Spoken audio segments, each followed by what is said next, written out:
Erick Thohir jamin seleksi timnas U17 Indonesia transparan dan tidak ada pemain titipan. Ketua Umum PSSI Erick Thohir angkat suara soal persiapan timnas U17 Indonesia. Pernyataan tersebut disampaikan saat Erick Thohir menghadiri acara Tour Experience FIFA World Cup U17 di Pura Mangkunegaran, Solo.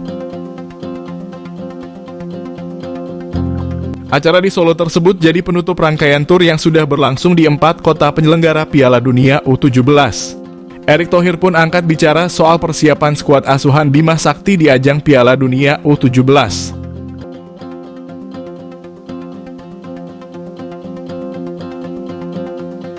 Pada ajang Piala Dunia U17, Timnas Indonesia tergabung di Grup A.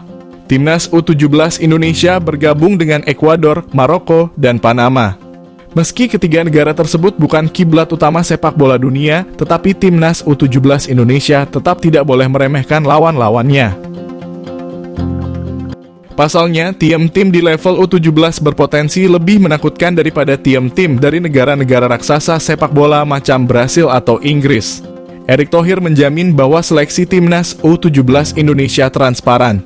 Hal tersebut berarti bahwa tidak ada pemain titipan dalam skuad Timnas U17 Indonesia saat ini. Sebagai bukti, Erick Thohir pun menyebut nama Tonci Ramanei dari PPLP Papua. Tonci sendiri lolos sebagai salah satu dari 21 pemain skuad yang didaftarkan Bima Sakti ke Piala Dunia U17. Sosok Tonci sendiri berjuang keras agar bisa mengikuti seleksi. Erick Thohir pun menyebut bahwa Tonci bahkan tidak memiliki sepatu untuk berangkat menuju tujuan seleksi. Selain Tonci, Erick Thohir juga menyebut 2 nama pemain diaspora. Keduanya adalah Amar Brkic dan Wilber Jardim. Wilber Jardim sendiri main untuk klub Sao Paulo di Liga Brasil. Sementara Amar Brkic main di Hoffenheim di Liga Jerman.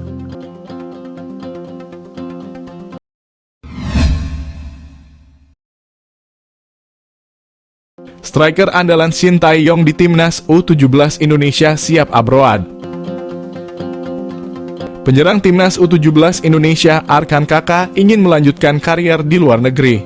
Kaka saat ini bermain untuk tim Liga 1 Persis Solo. Masih berusia 16 tahun, musim ini dia sudah bermain dalam 2 pertandingan. Musim lalu dia bermain dalam 3 pertandingan bagi tim Laskar Sambernyawa. Pemain kelahiran Blitar ini memang lebih banyak sibuk bersama Timnas U17 Indonesia. Bersama skuad Garuda Asia, dia tampil cukup solid dengan mencetak 7 gol dari 5 laga. Di Timnas U16 Indonesia, Kakak bermain dalam 5 pertandingan dan sukses menyumbangkan 2 gol. Dia juga sempat mendapatkan kesempatan promosi oleh Shin Tae-yong ke Timnas U20 Indonesia.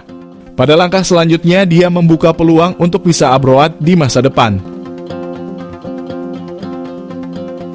Arkan Kaka menjelaskan bahwa dia termotivasi untuk bisa lebih baik dari sang ayah. Ayahnya adalah mantan pemain sepak bola yang saat ini menjabat sebagai Direktur Akademi Borneo Football Club.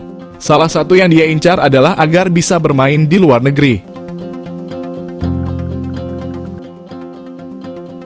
Hal ini akan dia kejar karena usianya yang masih muda membuat peluang tersebut terbuka lebar. Di Timnas U17 Indonesia, Kakak menilai banyak pemain yang berbakat. Dia akan bekerja keras untuk bisa bersaing dan mendapatkan tempat utama di Piala Dunia U17 nanti.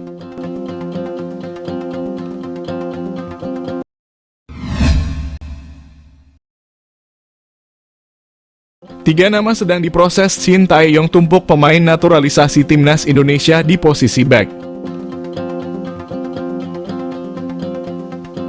Shin Tae-yong terus berupaya memperkuat pertahanan Timnas Indonesia dengan menaturalisasi pemain berposisi sebagai bek. Sebagai informasi, saat ini PSSI sedang mengupayakan 3 pemain untuk dinaturalisasi. Mereka adalah Nathan Chu Aon, Jay Itzes, dan Justin Hubner. Proses naturalisasi Nathan Chu Aon dan Jay Itzes sendiri sudah mencapai tahap di DPR. Kabar ini diungkapkan langsung oleh Menpora Dito Aryo Tejo.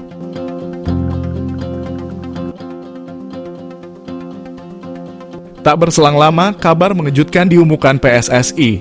Ketua Umum PSSI Erick Thohir menjelaskan bahwa proses naturalisasi Justin Hubner akan kembali dilanjutkan. Sementara itu, hal ini tentu bakal membuat lini belakang timnas Indonesia semakin padat dengan pemain naturalisasi. Seperti yang diketahui, 3 pemain di atas merupakan pemain yang berposisi sebagai back. Jay Itzes berposisi sebagai back tengah. Nathan Chu Aon merupakan back sayap kiri. Sedangkan Justin Hubner juga berposisi sebagai back tengah. Di posisi bertahan sendiri, timnas Indonesia sudah memiliki pemain naturalisasi lainnya. Seperti contohnya yakni Jordi Amat, Shaina Patinama hingga Sandy Walsh.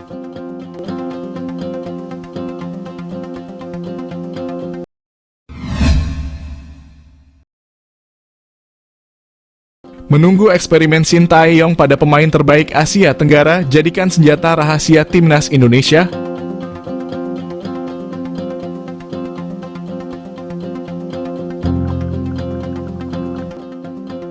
Pelatih timnas Indonesia Shin Tae-yong saat ini beruntung karena pemain-pemain skuad Garuda sudah mulai menunjukkan kualitasnya. Salah satu nama yang mencuri perhatian adalah Sadil Ramdhani. Sadil saat ini bermain untuk tim asal Malaysia, Sabah Football Club, dan sukses memamerkan kelasnya. Dia masuk dalam daftar nominasi pemain terbaik Liga Malaysia musim lalu dan bermain cukup solid bersama klub berjuluk The Rhinos tersebut. Pemain yang berposisi asli sebagai winger kiri tersebut musim ini bermain dalam 15 pertandingan dan menyumbangkan 6 gol dan 9 assist di Liga Malaysia. Di ajang Piala Malaysia, Sadil tampil dalam 1 laga dan menghasilkan 1 assist. Catatan ini semakin solid di Piala AFC lalu, dia bermain di 3 laga dan sukses menciptakan 3 assist. Dengan pencapaian ini, Sadil Ramdhani mendapatkan predikat sebagai salah satu pemain terbaik di Asia Tenggara. Pernyataan tersebut datang dari pelatih Sabah Football Club, Ong Kim Swe beberapa waktu lalu. Dia menegaskan bahwa anak asuhnya tersebut memiliki kualitas dan hal ini mampu Sadil tunjukkan saat berada di lapangan. Menariknya, meski menjadi salah satu winger berbahaya di Liga Malaysia, Sadil seolah jadi sosok berbeda di timnas Indonesia. Shin Tae-yong sebenarnya sudah menyadari potensi Sadil sejak tahun lalu memanggil Sadil ke skuad Garuda. Pelatih asal Korea Selatan tersebut sejak saat itu sudah dicoba dalam 16 pertandingan. Namun baru akhir-akhir ini Sadil versi Sabah Football Club bisa ditunjukkan di timnas. Berusaha diracik Shin Tae-yong, Sadil dicoba keluar dari zona nyaman. Dia sempat ditempatkan di sisi winger kanan dan gelandang serang. Tujuannya tentu saja membuat Sadil bisa leluasa untuk menunjukkan kualitasnya. Peran Sadil yang sempat kesulitan menunjukkan performa terbaiknya juga sempat disorot oleh pandit asal Malaysia. Dia menilai bahwa Sadil tidak mendapatkan kebebasan ruang saat di skuad Garuda daripada saat bersama Sabah. Kondisi ini cukup menyulitkan karena pemain tersebut tidak bisa bebas berekspresi di sektor penyerangan. Kes memiliki pandangan bahwa Sadil bisa saja ditempatkan oleh Shin Tae-yong di mana saja. Namun instruksi utamanya adalah membuat Sadil bebas bergerak bahkan menjadi second striker. Bersama Sabah, taktik ini cukup jitu dan menghasilkan catatan yang cukup memukau dalam beberapa musim lalu.